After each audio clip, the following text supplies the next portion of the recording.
এর পরবর্তী শ্লোকে আমরা আলোচনা করব পরবর্তী বিষয়। অতএব কামে প্রেমে বহুত অন্তর, কাম অন্ধতম, প্রেম নির্মল ভাস্কর। তাহলে যারা কৃষ্ণ প্রেম বলে লাফালাফি করলেন 527 বছর ধরে, তাহলে এখন বুঝুন যে চৈতন্য চরিতামৃতে প্রেম করতে গেলে কিরম হতে হবে, ব্রজ গোপীদের মতন হতে হবে। আর কাম কাকে বলে? তো অতএব কামে প্রেমে বহুত অন্তর। আমরা যেগুলো ভজন করছি এগুলো কামমুখী ভজনই বলা যায়, কিন্তু এই ভজনেও লাভ আছে। লাভ আছে কেন? এই ভজন করতে করতে করতে করতে করতে করতে খেলতে খেলতেই তো মানুষ খেলোয়াড় হয়। একদিনে তো আর খেলোয়াড় হতে পারে না, সচিন তেন্ডুলকর হতে পারে না। সেরকম বহুদিন অনন্তকাল এইভাবে ভগবানের ভজনা করতে করতে ভগবত কৃপায় বা কোনো সাধুগুরু বৈষ্ণবের কৃপায় কিন্তু একদিন আপনার এই ভাব এসে যাবে।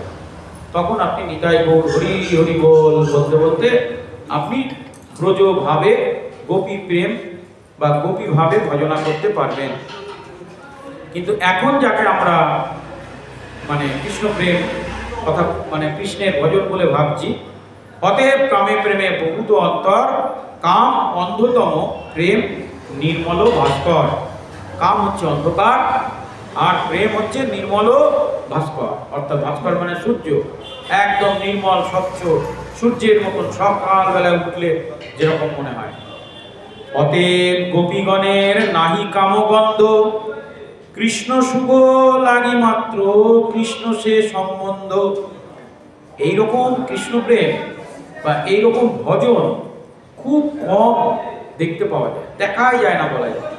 বা যারা এইভাবে ভজন করেন তারা সমাজে বেশি আসেনও না, একদম কৃষ্ণের ইচ্ছায় তারা কোনো জায়গায় লুকিয়েই থাকেন। তারা এত কষ্ট করে তারা ওই জায়গা অর্জন করেছেন, এই সমাজে মিশে এইসব করে কি তারা নিজের ভজনকে নষ্ট করবেন? কখনো করবেন না, কখনো নেবার, তারা করবেই না।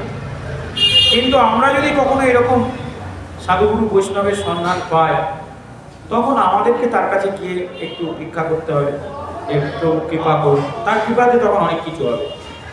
অতএব গোপীগণের নাহি কামবন্ধ। তাহলে যারা রাসলীলা শুনেছেন, যারা কৃষ্ণলীলা শ্রবণ করেছেন, তারা এখন চৈতন্য চরিতামৃত পড়ে পরিষ্কার হয়ে গেলেন যে গোপীদের মধ্যে কোনো প্রকার কামের বাসনাই ছিল না, নাই কোনো কামবন্ধ। তার বাসনা থাকলে তারপরে তার প্রকাশ হবে, আর তার বাসনাই নেই, কামের কোনো দূর দূর পর্যন্ত তার কোনো দেখাই নেই।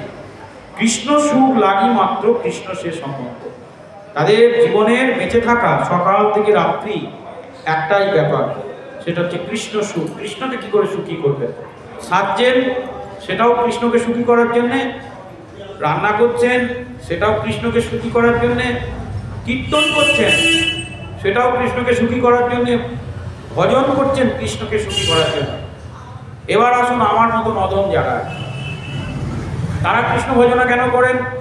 আত্মেন্দ্রিয়, নিজেকে সুখী করার জন্য। কারণ আমরা জানলাম যে কৃষ্ণ ভজনা করলে কত মঙ্গল হয়, কত পুণ্যবান হয়, তাই আমরা নিজে আনন্দ পাওয়ার জন্যই কৃষ্ণ নাম করছি, কৃষ্ণ নাম করে যাচ্ছি।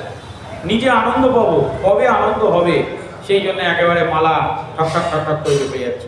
আনন্দ আর আসছে না, জপেই তো যাচ্ছি, আনন্দ আর হয় না। কিন্তু ওখানে বলছে আনন্দ আর ধরে না গো। একজন আনন্দ পায় না জপ করে, আর আনন্দ আরেকদিকে বলছে আনন্দ আর ধরে না গো। আনন্দ যেন তার রাখার জায়গা নেই। পার্থক্যটা কি? একই কাজ, একই সমাজ, একই ব্যবস্থাপনা, একই গুরু, সব এক, পরিবেশও এক। তিনি যে বৃন্দাবনে বসে ভজন করছেন তাও না, হ্যাঁ একই গুরু, সব এক, পার্থক্য একটাই। সেটা কি? কৃষ্ণ সুখ লাখি মাত্র, কৃষ্ণ সে সম্বন্ধ। সে শুধু কৃষ্ণের সুখের জন্যে যে হরিনাম করছি, কেন? কৃষ্ণকে প্রীতি করার জন্য। আমি আজকে ভাগবত পাঠ করছি কেন? না আমার গোবিন্দ সুখী হয়। তখন আর কে শুনলো, কার ভালো লাগলো, কেমন গাইলাম, আদেও আমি বলতে পারলাম কি না, এসবের কোনো ব্যাপারই থাকলো না। কারণ বক্তা আমি, শ্রোতা কৃষ্ণ। হ্যাঁ, আবার কৃষ্ণ যদি প্রীতি হয় তাহলে ভালো, না যদি প্রীতি হয় ঠিক আছে, কৃষ্ণকে বলবো যে প্রভু ভালো করে একটু বুঝিয়ে দিন কী করে বলতে হবে, তাহলে তার প্রীতির জন্যে কিছু করা, তাহলে কাজ একই। হ্যাঁ, অর্জুনও মহাভারতের যুদ্ধে প্রচুর মার্ডার করলেন। আপনারা বলবেন প্রভু এইভাবে বলছেন, মার্ডার কোথায়? সে তো যুদ্ধ করলো, মার্ডার কিনা তীর দিয়ে পটাম করে মেরে দিল। আপনি এক্ষুনি মারুন কাউকে, একেবারে মাজায় দড়ি দিয়ে নিয়ে চলে যাবে, শাস্তি দেবে। রামায়ণে হনুমানজি কত মার্ডার করলো, একেবারে গদার বাড়ি মেরে মেরে রাক্ষসদের মাথা ফাটিয়ে দিল, কিন্তু কারো শাস্তি হলো না, কারো নরক হলো না, কারো কিন্তু কোনো প্রশাসনিক ব্যক্তি কর্তা তাকে নিয়ে গিয়ে ধরে জেলে পুরল না। কেন করলো না বলুন তো? কোনো দেব দেবতা কেউ তাকে কোনো দণ্ডবিধান করতে পারলো না। কেন? তারা কিন্তু নিজের ইচ্ছায় কর্ম করেনি। অর্জুন তো যুদ্ধই করতে চায় না, আপনারা তো গীতায় পড়লেন, সে যুদ্ধই করতে চায় না, ভগবান জোর করে তাকে দিয়ে করা।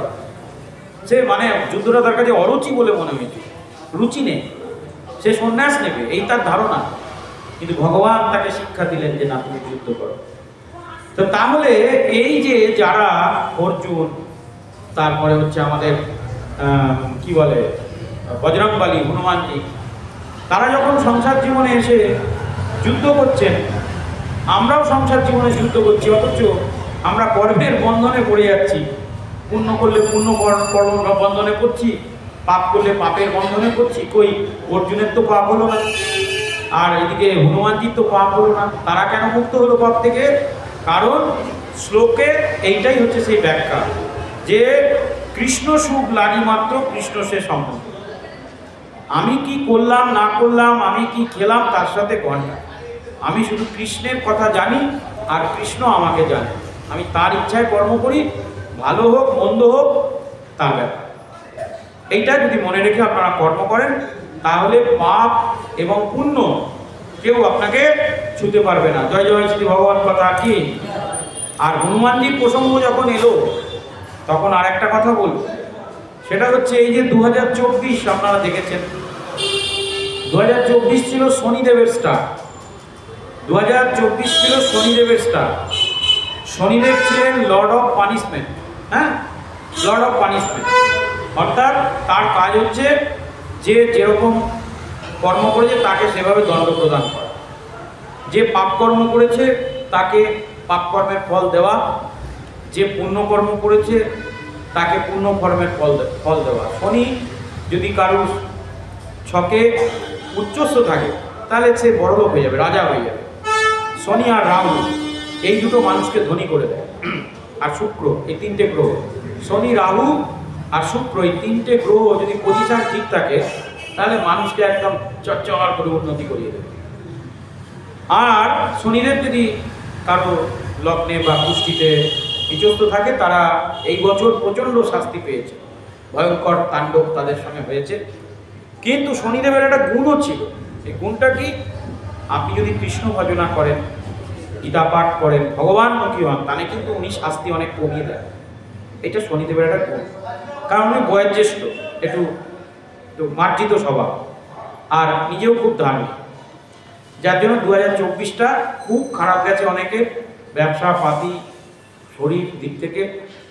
এবার 2025 যেটা আসতে চলেছে সেটা কিন্তু আরও ভয়ঙ্কর হবে। 2025-এর আগের বার ভবিষ্যৎবাণী আমি করে দিয়ে গেছিলাম, আপনাদের মনে আছে হয়তো।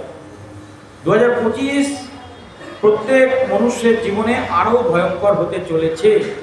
কেন? তার কারণ হচ্ছে শনিদেবের ডিউটি শেষ হয়ে যাচ্ছে। এরপরে যিনি কন্ট্রোলে নিচ্ছেন 2025-কে 5 জানুয়ারি থেকে একদম আপ টু 31 ডিসেম্বর পর্যন্ত, সেটা হচ্ছে মঙ্গল। মঙ্গল দেব, যার মঙ্গল ডাউন আছে, তার কিন্তু ভয়ঙ্কর অবস্থা হবে। আর শনিদেবের মতো উনি কিন্তু মার্সি করেন না, মানে কৃপা করে দেন না বা ক্ষমাও করেন না। তো তার জন্যে আপনাদের একটা খুব ভালো টোটকা আমি দিয়ে যাচ্ছি, খুব ভালো জিনিস, আপনারা করেন হয়তো অনেকে। সেটা হচ্ছে এই বছরে পারলে আজ থেকে শুরু করে দিন, এই বছরে আপনারা প্রত্যেক দিন হনুমান চল্লিশা পড়বেন। হনুমান চল্লিশা পড়বেন, কারণ হনুমানজি এই মঙ্গল শনি এই সমস্ত গ্রহকে একেবারে শক্ত করে বেঁধে রাখতে পারে এবং তার নাম তার চল্লিশা পাঠ করলে গ্রহগুলো অনেক শান্ত হয়ে যায়। কারণ উনি একটু রেকমেন্ড করে দেন যে এরা সব কৃষ্ণ ভজনা করবে, হনুমান চল্লিশা পড়ে তার কাছে ক্ষমা চেয়ে নেবেন যে প্রভু যা কিছু কর্ম করেছি আপনি কৃপা করে আমাকে ক্ষমা করুন, আর আমার মধ্যে সাধন ভজন শক্তি আপনার মতো যেন ভক্ত হতে পারে। এইটুকু বলে দেবেন যে আপনার মতো যেন ভক্ত হতে পারি। হ্যাঁ, তো এটা আমি আপনাদের বলবো। যার জন্যে বৃষ্টি করছে নাকি?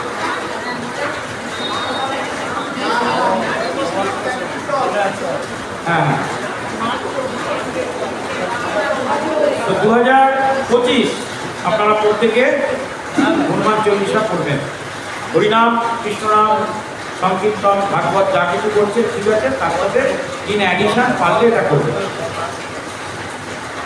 যতে সুজাত না হনুমান চল্লিশা দেখবেন, জয় হনুমান জ্ঞান সাগর জয় কপি সখী হলো পূজা, এই যে বইটা সেটা করবে। যতে সুজাত চরণ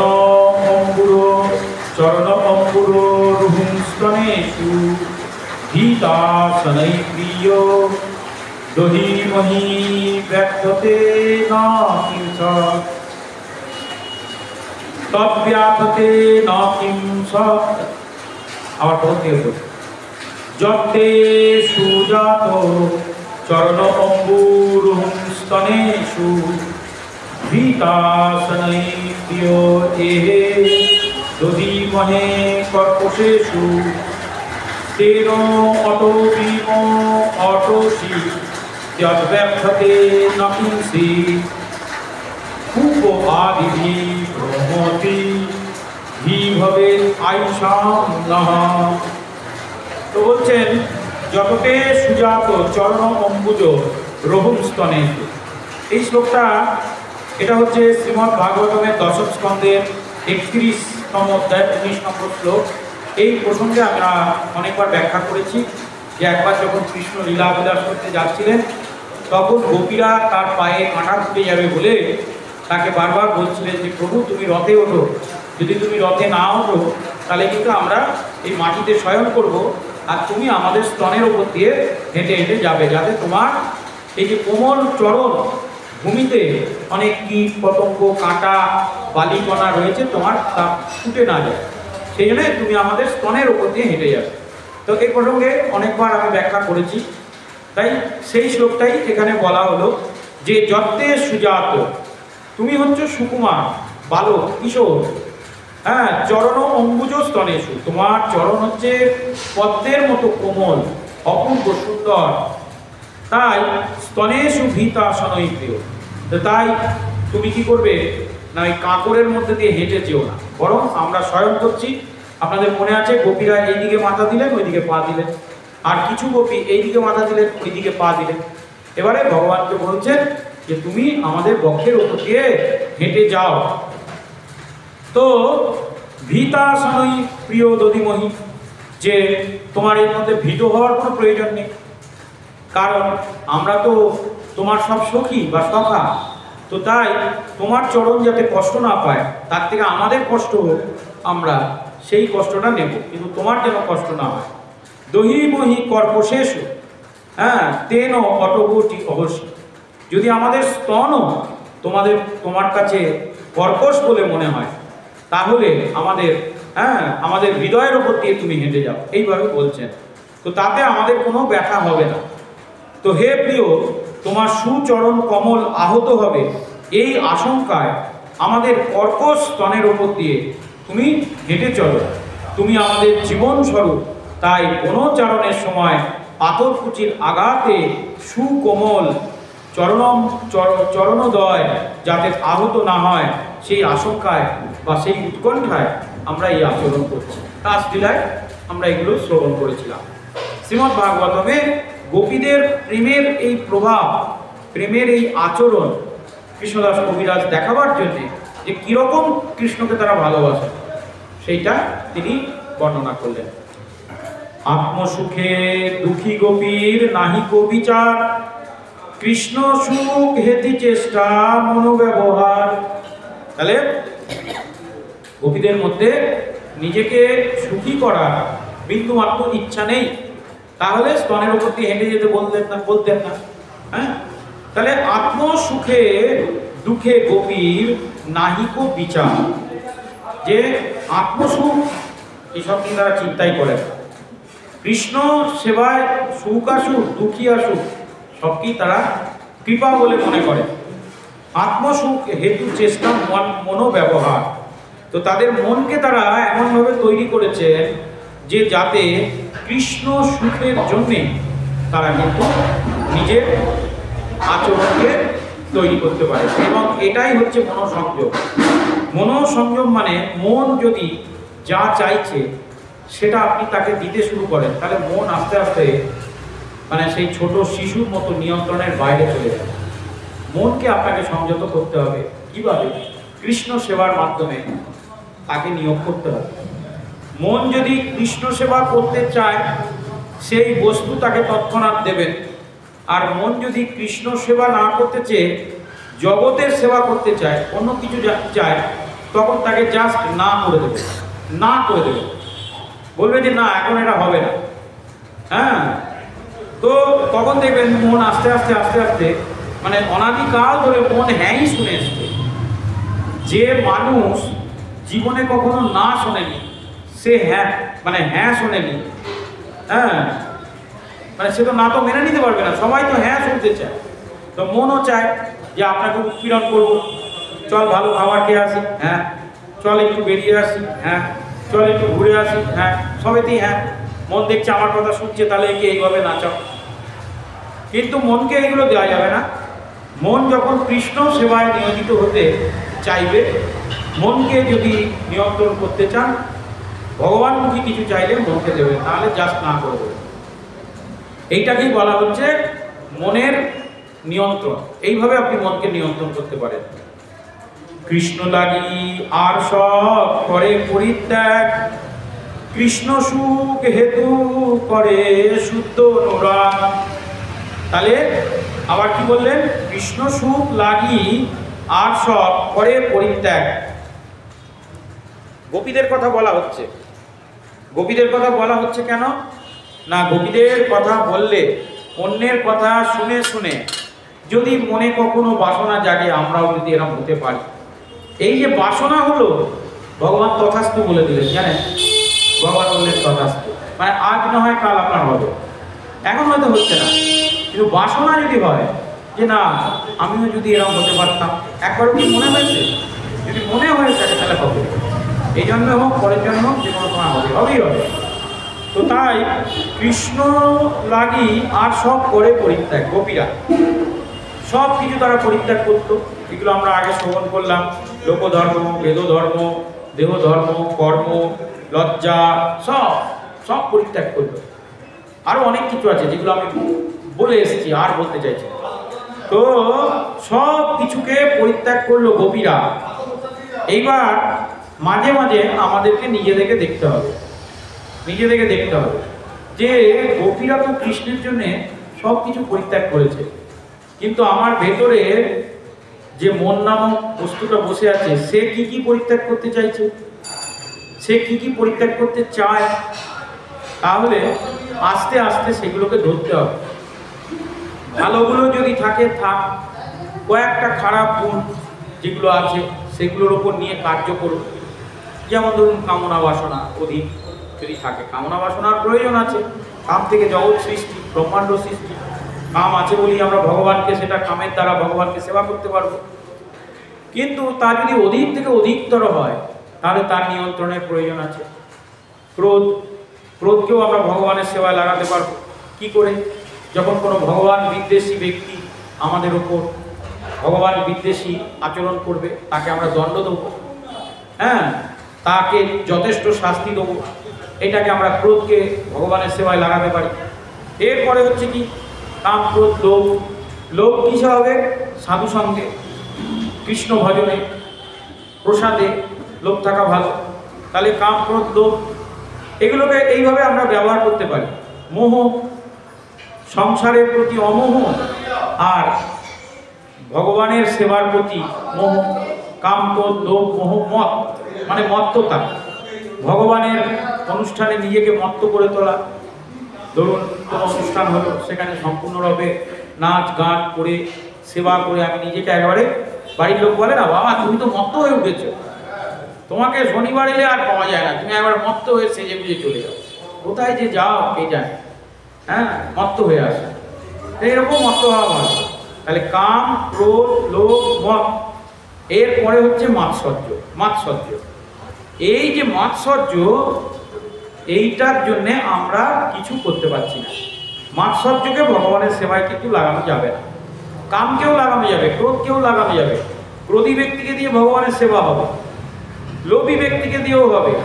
হ্যাঁ, মোহ, যিনি সংসারের প্রতি অত্যন্ত মোহ, সে যদি সংসার থেকে একেবারে প্রচণ্ড ধাক্কা খায়, তখন সংসারের প্রতি মোহ কেটে যাবে। কিন্তু মোহটা তো ভেতরের একটা গুণ, সেই মোহটা তখন ভগবানের প্রতি গিয়ে পড়ে। একই ব্যাপার, কিন্তু দিকটা ঘুরে গেল, যাচ্ছিল নরকে চলে গেল স্বর্গে, এরকমই হবে ব্যাপারটা। কিন্তু যেটা হচ্ছে মাৎসর্য, তাকে কোনো সেবায় নিয়োগ করা যাবে না। মাৎসর্য কি? মাৎসর্য হচ্ছে, আমি একাধিকবার বলেছি, তাও আর একবার শুনে রাখো, যার মধ্যে কাম আছে, যার মধ্যে ক্রোধ আছে, যার মধ্যে লোভ আছে, যার মধ্যে মোহ আছে, যার মধ্যে মত্ততা আছে, এই যে আগের যে 5টি গুণ যার মধ্যে সমান পরিমাণে আছে, সব কিছু নিয়ে হচ্ছে মাৎসর্য। ভালো করে বুঝতে গেলে, যিনি কামুক ব্যক্তি, তার মধ্যে বেশি ক্রোধ থাকে না, বেশি লোভ থাকে না, সেও কাম নিয়েই ব্যস্ত থাকে, কামনা বাসনা। যিনি ক্রোধী ব্যক্তি, তিনি আবার এক স্টেজ উপরে, তিনি কামুক প্লাস হচ্ছে ক্রোধী। কাম পরিপূর্ণ না হলেই ক্রোধের প্রকাশ করছে। তাহলে যিনি কামুক, তিনি একটু নিচে রয়েছে, তে কাম বাসনা করলো, কামনা বাসনা পূর্ণ হলো, ভালো না হলো হলো না, সে আবার নিজের মতো তৈরি করে নিল। কিন্তু যিনি ক্রোধী, তিনি কিন্তু ওর থেকেও জঘন্য। কেন জঘন্য? তার মধ্যে কামও রয়েছে, তার মধ্যে ক্রোধও রয়েছে। কাম পূর্ণ হচ্ছে না বলে ক্রোধ। কাম, ক্রোধ, লোভ, এরপরে আসুন লোভী ব্যক্তি। যিনি লোভী, তার মধ্যে কামও রয়েছে, ক্রোধও রয়েছে, লোভও রয়েছে, বড় ভাই লোভ। তাহলে যিনি লোভী ব্যক্তি, তিনি কিন্তু মাঝে মাঝে আপনার সাথে ভালো আচরণ করলেও যে কোনো সময় ক্রোধের প্রকাশ হবে, যখনই কাম তার পূর্ণ হবে না, এবং লোভের ব্যাপারটা আপনি বুঝতে পারবেন। তাহলে তার থেকেও ডেঞ্জারাস লোভী ব্যক্তিরা। এবার আসুন কাম, ক্রোধ, লোভ, মোহ। সংসারের প্রতি যার অধিক মোহ, হ্যাঁ, তিনি কিন্তু কামুক, তিনি কিন্তু ক্রোধী, তিনি কিন্তু লোভী, তাই তিনি মোহগ্রস্ত হয়ে গেছে। কাম, ক্রোধ, লোভ, মোহ, মত্ত। এবার যিনি মত্ত, কোনো কিছুতে মত্ত হয়ে উঠেছেন, তিনি হচ্ছেন এদের থেকেও উপরে। সব বিষয়ে যিনি মত্ত হয়ে যান, সবার আগে দেখবেন এক একজন লোক আছে ছুটে ছুটে যায়, একেবারে সব কিছুতে মত্ত, ভগবানের সেবায় খালি অমত্ত, তখন আর পাওয়া যায় না। সে আমি বলেছিলাম, আমাদের পাড়ায় এক কাকু আছে, সে কাকু, আমি গল্প বলেছিলাম আপনাদেরকে যে আমাদের পাড়ায় এক কাকু আছে, কাকিমা খুব ভক্ত, মানে বয়স্ক, যথেষ্ট জেঠিমা বলি, কাকিমা খুব ভক্ত। তো সে কাকিমা বলে যে, হ্যাঁ তোমার কাকুকে একটু মাঝে মাঝে তো নিয়ে যেতে পারো, তুমি যে এত হরিসভায় যাও, এত পাঠের আসরে যাও, মাঝে মাঝে কাকুকে নিয়ে যেতে পারো। কাকু ব্যাংকে চাকরি করতেন, রিটায়ার হয়েছেন, সারাদিন ঘরে বসে ঝগড়া করে। তা কাকিমা চান যে তিনি যদি একটু হরিবাসরে যান, ভালো। দু একবার আমার সাথে এখানে এসেছিল, অন্য জায়গায় গিয়েছিল। এখন কথা হচ্ছে, এখন আমি আর ওনাকে বেশি আনিই না। কেন আনি না? তার কারণ হচ্ছে, আমি একদিন দেখলাম যে যখন বিয়ে বাড়ি হয়, যখন কোনো অনুষ্ঠান বাড়ি হয়, তিনি একদম কোট প্যান্ট পরে, চশমা পরে, টাকার টাক সেজে গুজে, জুতো পালিশ করে ছুটছে। তখন শরীরে কোনো রোগও নেই, ব্যাধিও নেই। কাকু কোথায় যাচ্ছেন? আরে এই তো যাচ্ছি, এক জায়গায় বিয়ে আছে, এক্ষুনি যেতে হবে। গাড়ি করে একদম কাকিমাকে নিয়ে চলে যাচ্ছে। আর যখন আমি হরিসভায় যেতে বলছি, পাঠে যেতে বলছি, আমি তো রেডি হয়ে দাঁড়িয়ে রয়েছি, আমি তো টাইমে চলি, উনি আর আসে না। হ্যালো, কোথায় আছেন? আমি তো বেরোবো, তাড়াতাড়ি আসুন। আর যখন আসছেন, যেন মনে হচ্ছে চেন দিয়ে কেউ তাকে ধরে বেঁধে টানতে টানতে নিয়ে আসছে, এমনি করতে করতে আসছে। হ্যাঁ, তখন আমি দেখি, এই বাবা, এত মহা মুশকিল। তা উনি হচ্ছেন মত্ত। যে কোনো বিষয়ে, ভগবান ছাড়া অন্য কোনো বিষয় বলুন, একেবারে টাকার টাক সেজে গুজে, খুব হ্যান্ডসাম চেহারা, সেজে গুজে কোট প্যান্ট পরে ব্যাংকে চাকরি করতেন তো, স্মার্ট রেডি।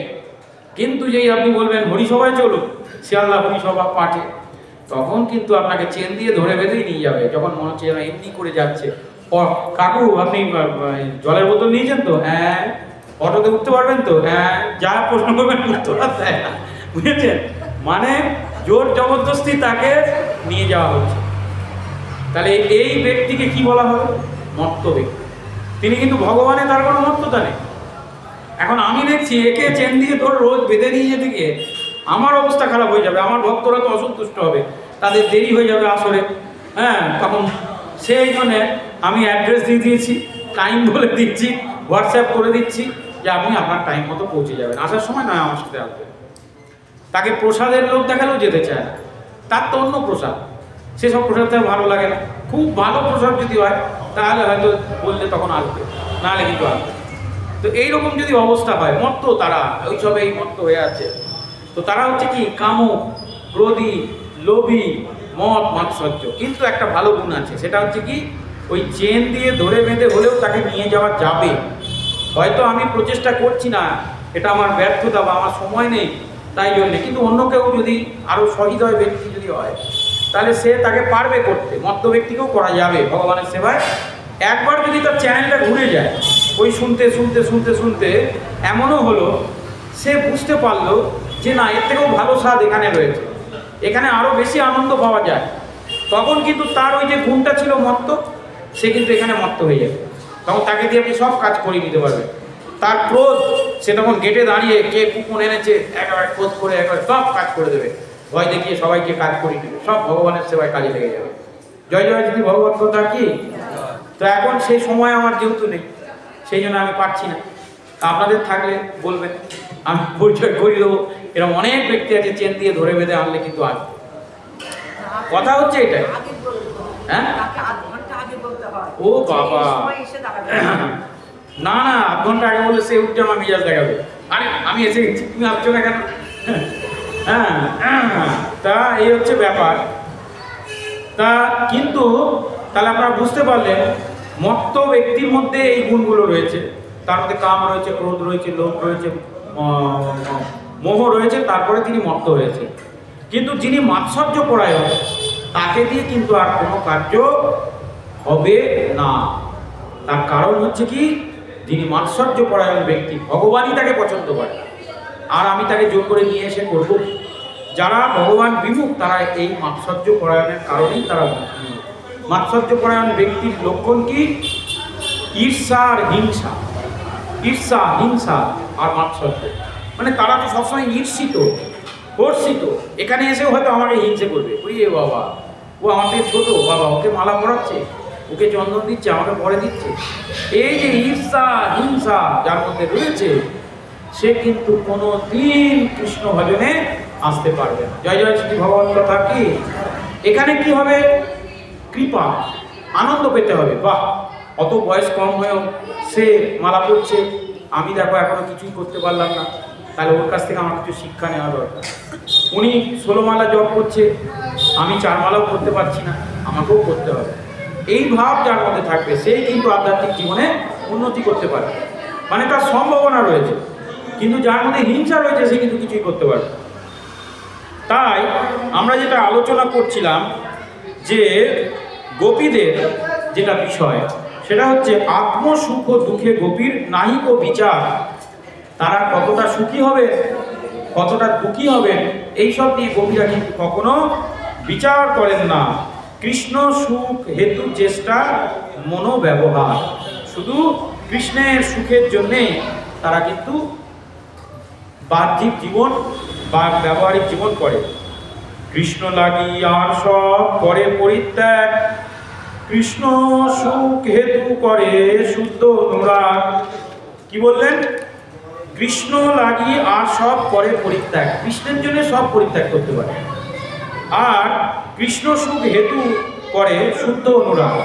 কৃষ্ণ সুখী হবেন যত আপনি শুদ্ধ আচরণ করবেন, শুদ্ধভাবে চলবেন, শুদ্ধভাবে কথা বলবেন, শুদ্ধ ব্যবহার করবেন, শুদ্ধ আহার করবেন। কারণ ভগবান শ্রীকৃষ্ণ কি, ভগবান শ্রীকৃষ্ণ তো শতগুণী নন। তার মানে আমাদের যে দেবদেবতাদের মধ্যে রয়েছে তমগুণী, রজগুণী, শতগুণী, ভগবান শ্রীকৃষ্ণ হচ্ছেন শুদ্ধ সত্যগুণ, শুদ্ধ সত্য। শুধু শতগুণ নন, শতগুণী হচ্ছেন ব্রহ্মা, হ্যাঁ, শতগুণী অন্যান্য দেবতা, শতগুণী হচ্ছেন বিষ্ণু, ব্রহ্মা হচ্ছেন রজগুণী, শিবজি তমগুণী, তমগুণকে আধার করে রাখেন। কিন্তু ভগবান শ্রীকৃষ্ণ হচ্ছেন শুদ্ধ শতগুণ, শুদ্ধ শতগুণ। শুদ্ধ শতগুণ মানে যার মধ্যে সব গুণের সমাহার। তো তাই ভগবান শ্রীকৃষ্ণ পছন্দ করেন শুদ্ধ সত্য। আপনার যত শুদ্ধতা হবে জীবন, আচরণ, খাওয়া দাওয়া, লোক ব্যবহার, সব কিছু, তত কিন্তু আপনি কৃষ্ণের প্রিয় হয়ে উঠতে পারবেন। এবং বলছেন যে গোপীদের মধ্যে এই ভাবটা কিন্তু খুব বেশিভাবে ছিল। এ ভব মত অর্থম উজ্জীবিত লোকবেদে স্বনাম হি ব মই অনুবর্তয়ে অবলা ময়া পরোক্ষম ভজতা তিরোহিতম মা অভির্ভূতম মা অহর্ত তৎপ্রিয়ম মম প্রিয়া।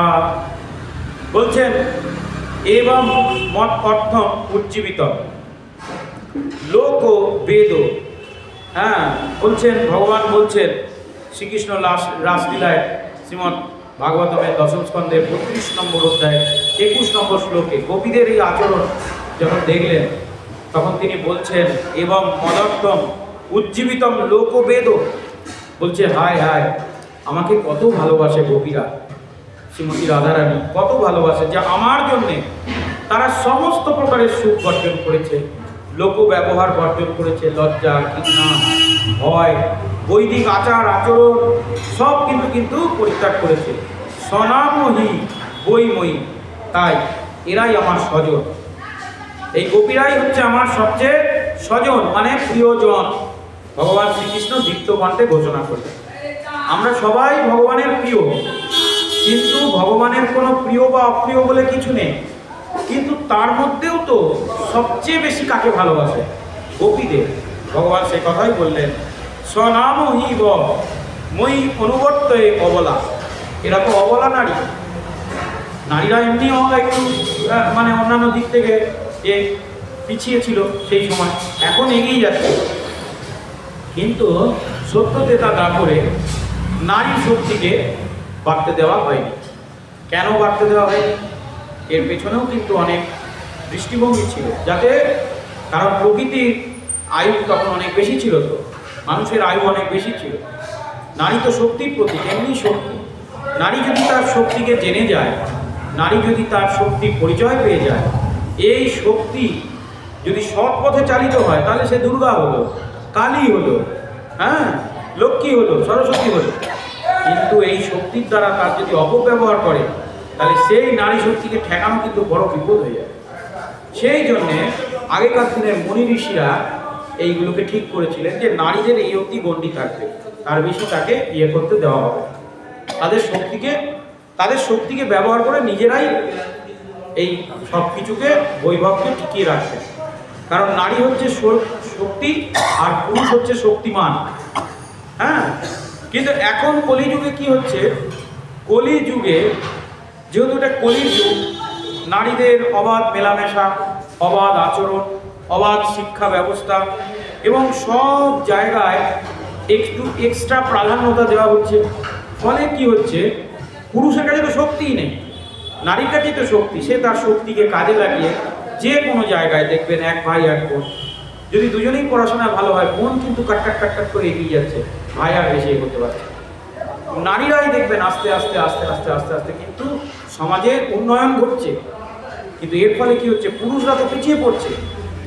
ফলে একটা অসম জগতে কোনো নারী কিন্তু কোনো পুরুষের দায়িত্ব নেবে না। সে যতই সমৃদ্ধ কখনো নেবে না, দায়িত্ব পুরুষই নেবে, দায়িত্ব পুরুষই নেবে। একটা অবলা নারী, তার দায়িত্ব একটা পুরুষ নেয়। কিন্তু বলুন তো, কোনো নারী কখনো অবলা পুরুষের দায়িত্ব নেবে? কখনো নেবে না, নেবেই না। সে একা থাকবে। তাই এখন যে কেউ আমাকে ক্ষমা করবে, এখন যে সমাজ ব্যবস্থা তাতে কি হয়েছে, আস্তে আস্তে আস্তে আস্তে সংসারগুলো ছোট হয়ে যাচ্ছে। সবাই শক্তিমান, সংসার ছোট হয়ে যাচ্ছে। হ্যাঁ, আস্তে আস্তে আস্তে আস্তে সংসার এখন হয়ে গেছে মাইক্রোস্কোপ দিয়ে দেখতে হবে। ছোট ছোট ছোট হতে হতে আগে সবাই একান্নবর্তী পরিবার, তারপরে হলো ঠিক আছে একান্নবর্তী দরকার নেই, তুমি তোমার মতন খাও আমি আমার মতন খাই বলে বাবা মা শ্বশুর শাশুড়ি সবাইকে নিয়ে করতেন। তারপর শ্বশুর শাশুড়িও এখন বর্জন, এখন ছেলে বৌমা আর বউ একসাথে। এখন আবার ছেলে বৌমা আর বাচ্চা আলাদা আলাদা। বাচ্চা থাকে কোথায়, ইয়েতে দেরাদুন স্কুলে, বাচ্চা থাকে রামকৃষ্ণ মিশনে, তাকে ভালো করে তৈরি করতে হবে। বাবা আলাদা থাকে, মা আলাদা থাকে, মাইক্রোস্কোপ দিয়ে দেখতে হবে, নামেই বিয়ে হয়েছে।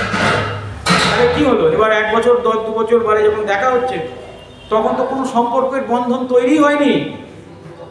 আমরা তো জেনেছিলাম যে প্রেম শুরু হয় ভালো লাগা থেকে, ভালো লাগার পরে হয় সেবা, তারপরে হয় প্রেম। এত সহজ। প্রথমে হচ্ছে ভালো লাগা, তারপরে সেবা। যেখানে সেবা নেই, আদান প্রদান নেই, সেখানে কোনোদিন প্রেম হবে না। ফলে প্রেম হলো না, ডিভোর্স হয়ে গেল। 3জন 3 দিকে ছড়িয়ে পড়লো। এখন 3জন 3 দিকেই লোক খুঁজে বেড়াচ্ছে। বাস নিজেদের কামনা বাসনা চরিতার্থ হচ্ছে, সংসারগুলো একেবারে নষ্ট হয়ে যাচ্ছে। নে এবার কত উন্নতি করবি কর। ডিপ্রেশনে ভুগছে। একা তো মানুষ বাঁচতে পারে না। যদিও জন্মের সময় আমাদের জন্ম হয়েছে একা, যেতেও হবে একা। এই একা থাকা, এই যে কত শক্তিশালী ব্যাপার। পৃথিবীতে যারা একা থাকে তারাই উন্নতি করে জীবনে।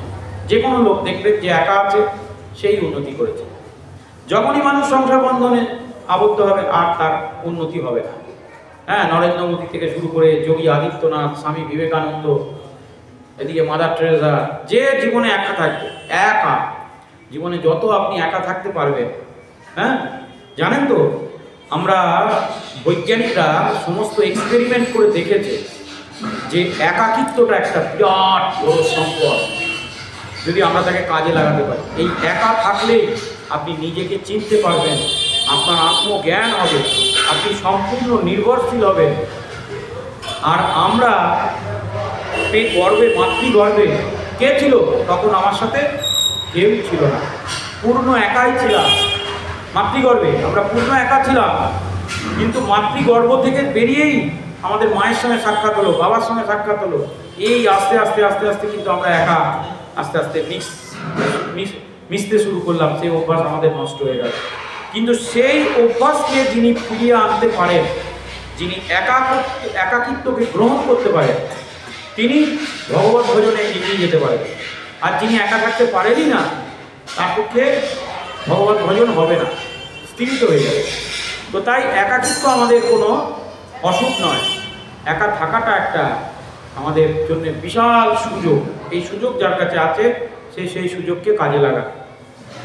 তো তাই আমরা দেখতে পাচ্ছি গোপীগণ, যাদেরকে অবলা নারী বলে ভগবান বলছেন, এখনকার গোপীগণ কিন্তু অবলা নয়। ভগবান যদি আসতেন এখন কলিযুগে, তাহলে বলতেন হে গোপীগণ তোমরা যথেষ্টই সবলা, হ্যাঁ, বরং আমি এখন অবলা। হ্যাঁ, তাহলে আর 1000 কোটি গোপী ভগবান নিতেনও না। তো তখনকার যে দ্রাপর যুগের গোপীরা ছিলেন, তারা ছিলেন অবলা। তো তাই ভগবান তাদের জন্য বললেন যে বৈদিক নির্দেশ এবং আত্মীয় স্বজনদের তোমরা পরিত্যাগ করেছ, তা সত্ত্বেও আমার প্রতি তোমাদের অনুরাগ বর্ধিত হচ্ছে, তা আমি দেখতে পাচ্ছি। সব কিছুকে পরিত্যাগ করেছ। ধরুন আপনাকে যদি কেউ একটা জায়গায় যেতে অপমান করে, তখন কি হবে? আপনি সেই জায়গাটা ছেড়ে দেবেন পরিবারকে সন্তুষ্ট রাখার জন্য। গোপীরা তা করলেন। তারা এত অপমানিত হচ্ছেন, এত লাঞ্ছিত হচ্ছেন, সেই কৃষ্ণের কাছে যাচ্ছে। এইটা প্রেম। তো ভগবান এখানে খুব সন্তুষ্ট হলেন, তাই বললেন যে তোমরা আমার দৃষ্টিগোচর হলে। এবার আমার দৃষ্টি তোমাদের দিকে পড়লেন। হে প্রিয়াগণ, তোমাদের এই প্রিয় সাধনে আমি অত্যন্ত সন্তুষ্ট হয়েছি, তাই তোমরাই আমার সবচেয়ে প্রিয়। তোমরা অসন্তুষ্ট হয়েও না। জয় জয় শ্রী ভগবত কথা কি। কৃষ্ণের প্রতিজ্ঞা এক আছে পূর্ব হইতে, যে জয়ছে ভজে কৃষ্ণ তারে ভজে তৈছে। বুঝেছে? তাহলে কৃষ্ণদাস কবিরাজ এই শ্লোকটাকে এখানে অ্যাড করলেন, করে দেখালেন যে গোপীরা ভগবানের জন্য কত কিছু করেছে। এইবার গীতার শ্লোকটা নিয়ে এলেন। গীতার শ্লোকটা পরে আছে, আগে বাংলায় বলা হচ্ছে, কৃষ্ণের প্রতিজ্ঞা এক আছে পূর্ব হইতে।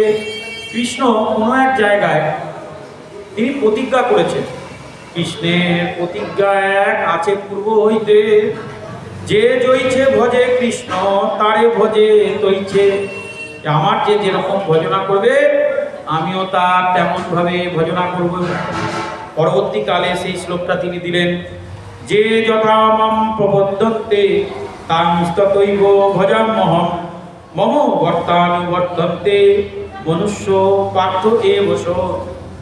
তাহলে গীতা হচ্ছে কি একটা শপথ, একটা প্রতিজ্ঞা। ভগবান গীতায় অর্জুনকে তার প্রতিজ্ঞাগুলো বলেছে যে হে অর্জুন, হ্যাঁ আমি তোমাকে এই প্রতিজ্ঞাগুলো করব, এগুলো আমি সর্বদা তোমাদের জন্য করে যাব, করে চলব। করবেন গীতা, দেখবেন ভগবান কত প্রতিজ্ঞা করেছেন, তার মধ্যে হচ্ছে এটা একটা, যে যথা মাম প্রবদ্ধন্তে তং ততৈব ভজামি মহম। অর্থাৎ যে আমার যেমনভাবে সেবা করবে, একেবারে ভগবান কিন্তু ডাঁটো স্বার্থের কথা বলবে, হ্যাঁ, যে আমার যেমনভাবে সেবা করবে তং ততৈব ভজামি মহম, আমিও তো তেমনভাবে সেবা করব। আপনি নকুলদানা ছুঁড়ে ছুঁড়ে দেবেন, আমিও আপনাকে সংসার জীবনে সুখ দুঃখ ছুঁড়ে ছুঁড়ে দেবো। আবার আপনি আমার জন্য ক্ষীর রন্ধন করবেন, আমিও আপনার জন্যে সংসারটা ক্ষীরের মতো মাখো মাখো করে দেবো, ক্ষীর সমুদ্রে নিয়ে গিয়ে ক্ষীর পাওয়াবো, তাই না? যে যেমন ভজন করবে। কেউ যদি অভিমান করে, রাগ করে, হ্যাঁ কৃষ্ণ ওকে দেখছে আমাকে দেখছে না, ওই তো ভগবান বলেই দিয়েছে মম বর্তানুবর্তন্তে, যুগ যুগ ধরে এটাই হয়ে আসছে। তাই বললেন মনুষ্য পার্থ এবস, হে পার্থ আমি প্রতিজ্ঞা করলাম যে যে ভক্ত আমার যেমনভাবে ভজনা করবে, ভক্ত এখানে বলেনি মনুষ্য বলেছে, ভক্ত অন্য ব্যাপার, ভক্ত এরকম করবে না, ভক্ত ভগবানের সেবাকেই গ্রহণ মানে গ্রহণই করবে না। হ্যাঁ, তারা জিভ কাটবে, কি বাবা আমি ভগবানের সেবা করবো না, ভগবান আমার সেবা করবে, না না না, কখনো নেবেই না সেবা। ভগবান তখন আড়ালে করবে, লুকিয়ে লুকিয়ে করবে, যে আমি গেলে তো নেবে না, আমি যদি তার বোঝা বয়ে নিয়ে যাই ও নেবেই না। ভগবানকে বলবে না প্রভু আপনাকে আমি বোঝা বইতে দেবো না, অন্য কাউকে দিয়ে তখন বোঝা বইয়ে আপনাকে আনন্দ দেবে, সুখ দেবে, প্রেম দেবে, ওইটাকেই আপনাকে মনে করতে হবে ভগবানের কৃপা। কিন্তু সাধারণ মনুষ্য ভগবান বললেন যে যে আমার যেমনভাবে সেবা করবে সে ভক্তই হোক আর অভক্ত হোক। হ্যাঁ, তাহলে সব কিছুর মধ্যে কি দাঁড়ালো? সেবা, সেবা, সেবা, সেবা। হ্যাঁ, আমি আমার এক শিষ্যের নাম দিয়েছি সেবানন্দ, সেবানন্দ, এবং তাকে বলেছি তুমি যত সেবা করবে তার লক্ষণ দেখে তুমি তত আনন্দ পাবে। তো যার জন্যে সেবা না করলে আপনি জীবনে আনন্দ পাবেন। আর সেবা কিরকম হতে হবে? ওই যে আমরা পড়েছিলাম মনে আছে এই গোপী গীতে, অশুল্ক দাসিকা। সেবাটা আবার দুই রকম হয়। একটা হচ্ছে প্রাইভেট কোম্পানিতে চাকরি করছি, 1 লাখ টাকা মাইনে পাই, প্রতি বছর ইনক্রিমেন্ট চাই, বছরে 2 বার বোনাস চাই, মেডিক্লেম চাই, তারপর আমি সেবা করব, এটাও সেবা। আবার হচ্ছে যে আমার কিচ্ছু চাই না, আমি এমনি তোমার সেবা করব। তাহলে কোন সেবায় কৃপা হবে? এই সেবায় যেখানে অশুল্ক, অশুল্ক দাসিকা, ভগবানের সেবা করছি কিন্তু ভগবানের থেকে কোনো কিছু আশাও করি না, ভগবান দিলে দিল, না দিলে না দিল। আরে যত না দেয় তত ভালো, উনিই তো আমার প্রেমের বন্ধনে আবদ্ধ হচ্ছে, আর দিলেই খারাপ, তখন আমি আবার ওনাকে ছেড়ে চলে যাব, এরকম একটা সম্ভাবনা থেকে যাচ্ছে। তো তাই যারা যেভাবে আমার শরণাগত হয় আমিও তাদের সেইভাবে পুরস্কৃত করি। হে পার্থ, কৃষ্ণ কখনোই গোপীদের কাছে অকৃতজ্ঞতা ছিলেন না, কেননা ভগবদ্গীতার 4th অধ্যায় 11 নম্বরে এই শ্লোকে তিনি এটা বলেছেন। তিনি দীপ্ত কণ্ঠে ঘোষণা করলেন, শ্রীকৃষ্ণের কাছে নিয়ে আসে যে পথ সকলে সেই পথ অনুসরণ করা দরকার। আমাদেরকে দেখতে হবে কোন পথ কৃষ্ণমুখী, কোন পথ কৃষ্ণের দিকে নিয়ে যাচ্ছে, সেই পথেই আমাদেরকে এগোতে হবে। তো এটা আমাদের উপলব্ধি করতে হবে। তাই এমন একটি পথ আমাদের খুঁজে বার করতে হবে যে পথ আমাদের কৃষ্ণের পথে নিয়ে যাচ্ছে। তাই সেই পরম তত্ত্ব উপলব্ধির মাত্রা অনুসারে পরমেশ্বর ভগবানকে তখন আমরা উপলব্ধি করতে পারবো। মানে ভজনের মাত্রা অনুযায়ী। কেউ লাখ মালা 1 লক্ষ মালা জপ করবে, তার উপলব্ধি এক, কেউ 16 মালা জপ করবে, তার উপলব্ধি এক। তো ব্রজগোপীরা ভগবত ভক্তির সর্বোচ্চ স্তর প্রাপ্ত হয়েছিলেন। মহাপ্রভুও সেই কথা প্রতিপন্ন করে গিয়েছেন যে ব্রজগোপীরা যেভাবে আরাধনা করেছেন সেই আরাধনাই হচ্ছে সর্বোত্তম। তো তাই তার থেকে শ্রেয় আর নয়। জয় জয় শ্রী শ্রী জয় জয় শ্রী শ্রী চৈতন্য চরিতামৃত কি, ব্রজগোপীগণ কি। হরে কৃষ্ণ। সকলে ভালো থাকবেন, সকলের মঙ্গল হোক, আপনাদের আগামী বছর আরো সুন্দর কাটুক, আরো আনন্দময় কাটুক। এই কথা বলে আজকের ভগবতী কথা এখানেই বিরাম দিলাম। হরে কৃষ্ণ।